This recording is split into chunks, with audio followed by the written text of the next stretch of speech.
Ladies and gentlemen, please welcome President and Chief Executive Officer of the Detroit Regional Chamber, Sandy Baruah. Good,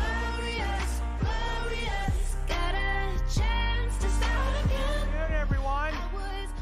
Awesome. Hey, welcome. Welcome, welcome, welcome. We are so thrilled to have you here. And more importantly, I can't tell you how thrilled we are to be here in person, here at this magnificent riverfront facility, the Aretha Franklin. Thank you all for joining us. Now, I do want to remind you all, I've been asked to make this public service announcement before we begin. This is a live in-person event. For those of you who showed up in your pajama bottoms and your slippers, please go home and change. So much has changed in the last year and a half for all of us, and certainly this event is different. One, we're obviously doing it in summertime. Yes, I know it doesn't look quite like summertime out there, but we all know it is. We are not doing it in the snow. And obviously we're doing it outside. And it's a great example about how all of us are pivoting to going back to new normal, but in a safe and different way, and this is a great example of that.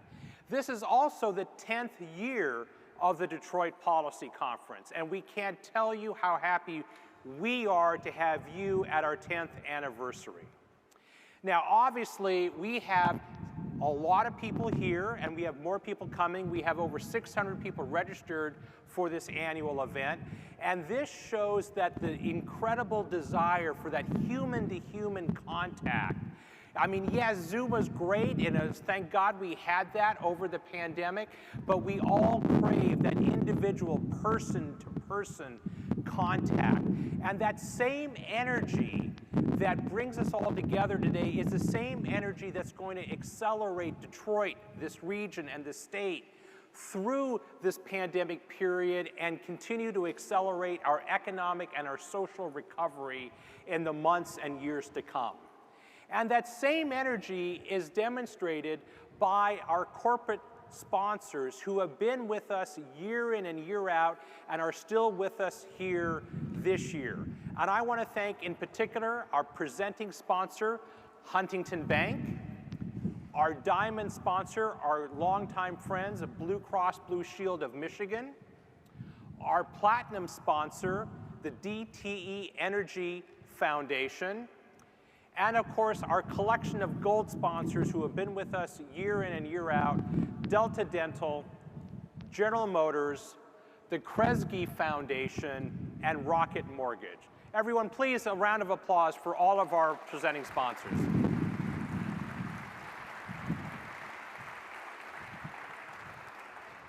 Now, today doesn't happen without the help of a lot of people. You know, the Chamber staff, our partners, our vendors, the folks here at the Aretha Franklin, but it wouldn't happen without leadership, and I am so pleased that my friend and one of the region's most dynamic leaders, Dennis Archer Jr., has given his time to chair this event for the 3rd year running. So Dennis is going to be here in just a minute, but I wanted to take this moment of time to thank Dennis personally for his ongoing leadership to the Chamber and to this event in particular. Now, as always, for those of you who've been to this event or frankly any other Chamber event in the past knows that when we do events like this, it's not about the people in the room, or in this case, people in the bowl. We want you to share this conversation with others. We are all about having a conversation with our community, not just a conversation amongst ourselves. So please, if you brought your Twitter machine, or your Facebook machine, or Instagram machine, set it aside, get it warmed up, and use the hashtag DPC21 to share your experiences today. What did you hear that interested you? What did you hear that you didn't quite agree with and you want to start a conversation about? We want you to be on social media and share pictures and share your thoughts. Now, the symbolism of today, I think, is hugely important because we are all here today thanks to the work of so many people. We owe a huge debt of gratitude to our first responders, to our medical professionals and experts, to frontline workers in all sorts of businesses and industries, and to an array of leaders across multiple sectors who have made incredibly difficult decisions, frankly, without any playbook whatsoever. When you only have a global pandemic every century, it's hard to know exactly what to do, and I want to applaud all of the frontline workers, the medical workers, and all of our leaders, both in the corporate community, the philanthropic community, our governmental community, our civic community, that have done so much to keep us safe over this last year and a half.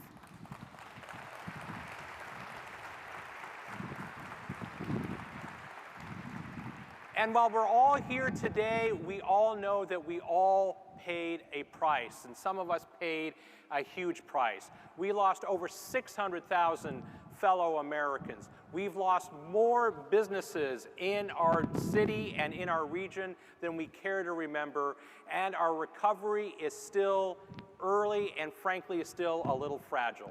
So all of us have work to do. We have businesses to rebuild. We have neighbors to vaccinate. And the hard work that was left for us before the pandemic, both on the economic and the social front, remains for us today and is even more important today than it was when we left it in March of 2020. And today's event is focused on just those issues. What comes next? We need to chart a new course for our city and region, and today we're going to talk about how COVID has changed the landscape we all operate in.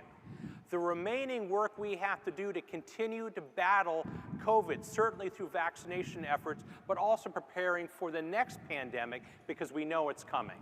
And recognizing that the critical issues outside the pandemic still exist, including addressing long-standing social and economic inequities across our society. So we know that COVID impacted all of us, but it did not impact us all equally. The Chamber's latest statewide polling shows that 64% of Black Michiganders know someone who died of COVID, while only 34% of white Michiganders can say the same thing. Business owners who were persons of color fared far more challenged during this COVID period than their white counterparts. They had more trouble accessing the federal PPP program, had much more difficulty keeping their doors open, and more businesses of color failed than we care to remember, and we have a lot of rebuilding to do. Throughout the pandemic, we saw the differences in sectors. Some businesses thrived, some businesses were decimated. 75%, again according to Chamber statewide polling, throughout the pandemic had very little, if any, negative financial impact, while a quarter of our citizens reported severe economic impacts. A clear example of the haves and have-nots. And so while we meet today in this summer outdoor venue, we know that normal is still a ways away.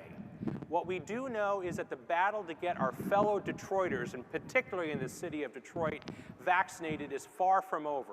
We're only at about 40% in the city of Detroit, and when you look at what's happening with this virus, especially with the Delta variant in some of the southern states where we're seeing hospital after hospital after hospital maxed out in capacity, we don't want that here in Detroit, and we all have work to do because we know that those who are going to the hospital with COVID, even here in July of 2020, 99.5% of those folks are unvaccinated, and we need to change that dynamic. But this last year and a half has been more about surviving and dealing with COVID. It's been about how our society has been looking in a mirror, and we have found more inequity and systemic racism than we all cared to believe existed. For those of us who thought we were doing enough, this last year and a half sent the clear message, no, we are not. And today is going to be addressing about that issue as well too, because there was work left for us in March of 2020, and we're going to pick it up as we go on. You know, in the past 10 years since this conference has been in existence, this city and this region, and frankly this state's resurgence has been far better, far more robust than so many people predicted. And that is going to continue, but we're going to continue in a slightly different path because COVID has changed the rules of the road. So luckily today we have leaders on this stage and in this audience that can move the city and region and state forward. And this is a conversation I am greatly looking forward to, and one, frankly, that I am thrilled we're able to do in person. The Chamber is thrilled to be back in person. We're thrilled to be back in person with you, and I'm delighted to personally welcome you back to the Detroit Policy Conference and to this important conversation. Thanks so much for being here.